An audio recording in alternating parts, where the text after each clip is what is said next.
Boa tarde, está começando o Senado Agora. Eleições 2014. O resultado das urnas vai determinar uma nova acomodação das forças políticas no Congresso Nacional. Na Câmara, mais 6 legendas entram em cena. No Senado, partidos médios ganham peso. Vamos ver na reportagem de Glauciene Lara. Em fevereiro do ano que vem, quando tomam posse os novos parlamentares, o Senado terá 17 partidos, um a mais do que a atual bancada.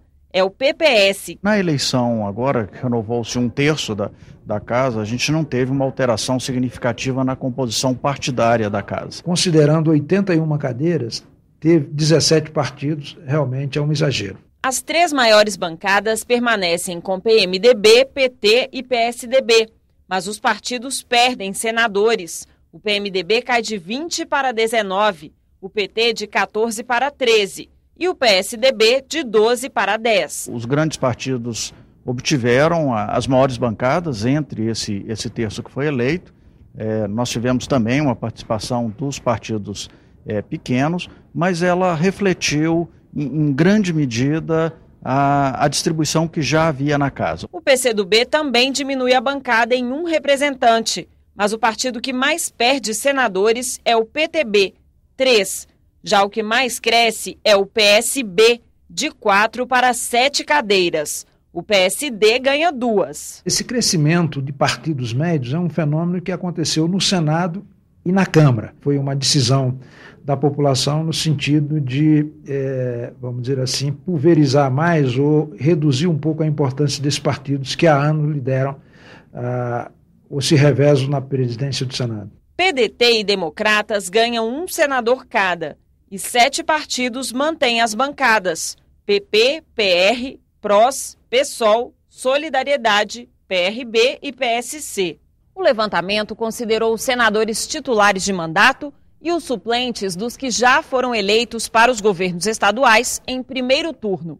Esses números podem mudar porque 8 senadores que estão no meio do mandato concorrem no segundo turno aos cargos de governador, presidente da República e vice. Se vencerem as eleições, os suplentes, que nem sempre são do mesmo partido, assumem as vagas. Na Câmara, as grandes legendas também continuam com as maiores bancadas, mas o número de partidos aumenta de 22 para 28, o que para os analistas deve dificultar as relações com o governo. Houve uma pulverização absurda e que decorreu basicamente de alianças ou coligações em eleições proporcionais de partidos com visão ideológica e programática diametralmente opostas e um crescimento exponencial de pequenos partidos. Então isso vai reforçar a necessidade de uma reforma política. Os candidatos que disputam o voto dos brasileiros enfrentam um desafio: diminuir a abstenção e o elevado índice de votos brancos e nulos. Para o Congresso Nacional, a falta de interesse atingiu 1 em cada 3 eleitores. O voto é momento de decisão. É nessa hora que são definidos os ocupantes dos poderes executivo e legislativo pelos próximos 4 anos. Mas um grande número de eleitores deu pouca importância a essa escolha no primeiro turno.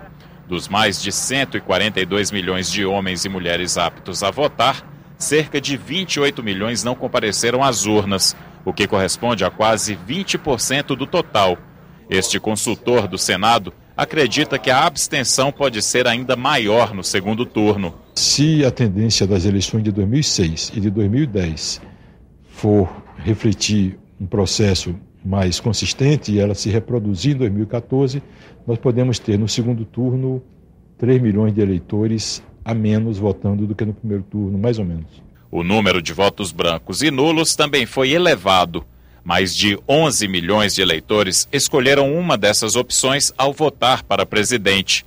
No parlamento, a quantidade foi ainda maior. Cerca de 18 milhões para a Câmara dos Deputados e quase 26 milhões de votos brancos e nulos para o Senado Federal. O cientista político Cristiano Noronha explica que 3 fatores justificam o expressivo número de votos brancos e nulos para deputados e senadores: o pouco tempo para os candidatos apresentarem propostas na propaganda eleitoral, a falta de conhecimento do trabalho do Legislativo e a imagem negativa do Parlamento. O Legislativo em geral, federal e estadual e municipal também, a percepção é muito ruim, Então, o eleitor percebe que ele está mandando apenas mais um e que não vai fazer a diferença. Então, isso, de certa forma, pesa também contra a definição do voto, no caso do Legislativo. O maior número de votos brancos e nulos para candidatos ao Senado não surpreendeu os parlamentares. Eles defendem caminhos diferentes para reconquistar os eleitores. O presidente tinha que estar mais na dependência do Congresso Nacional. E o Congresso Nacional tinha que ter mais responsabilidade com relação à presidência. Então isso envolveria os dois lados. O presidente debateria, analisaria com o Congresso Nacional as coisas que deviam serem feitas, e o Congresso Nacional, na hora de votar, pensaria duas vezes para votar um projeto que tivesse significado para a sociedade brasileira. Protestar com voto branco e com voto nulo, eu acho que é antidemocrático e não colabora com esse país. É preciso que a gente faça uma reflexão, que a gente olhe para o umbigo, vejamos o que é que nós estamos fazendo e, dentro dessa análise, reformulemos nossa forma de fazer política e tentemos nos tornar mais atrativos, de forma que a população participe do processo político e acredite na política como instrumento de transformação. E durante toda esta semana, os jornais da TV Senado exibem a série Vote Tranquilo, para esclarecer dúvidas comuns dos eleitores. Quem responde os questionamentos é Marcelo Souto Maior, assessor de planejamento do TRE do Distrito Federal. Hoje, ele fala sobre o voto obrigatório e o uso de celulares nas sessões eleitorais.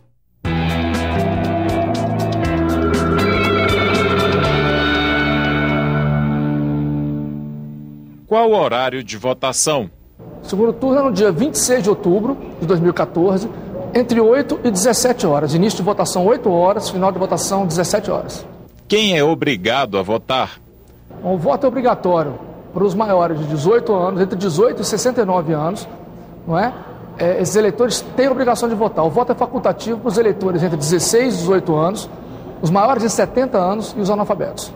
O que eu posso e o que eu não posso vestir ou levar no local de votação? O eleitor pode vestir o que ele quiser. Ele pode levar bandeira, ele pode usar broche, camiseta. A manifestação do eleitor tem que ser individual e silenciosa, porque ele não pode fazer tumulto, aglomerações, isso não pode, mas ele pode tranquilamente vestir o que ele quiser.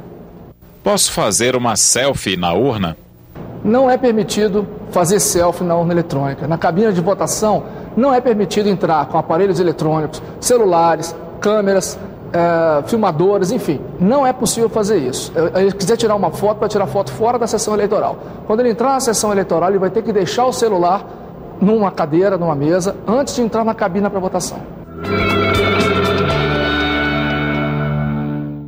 O Senado Agora fica por aqui. Continue com a nossa programação.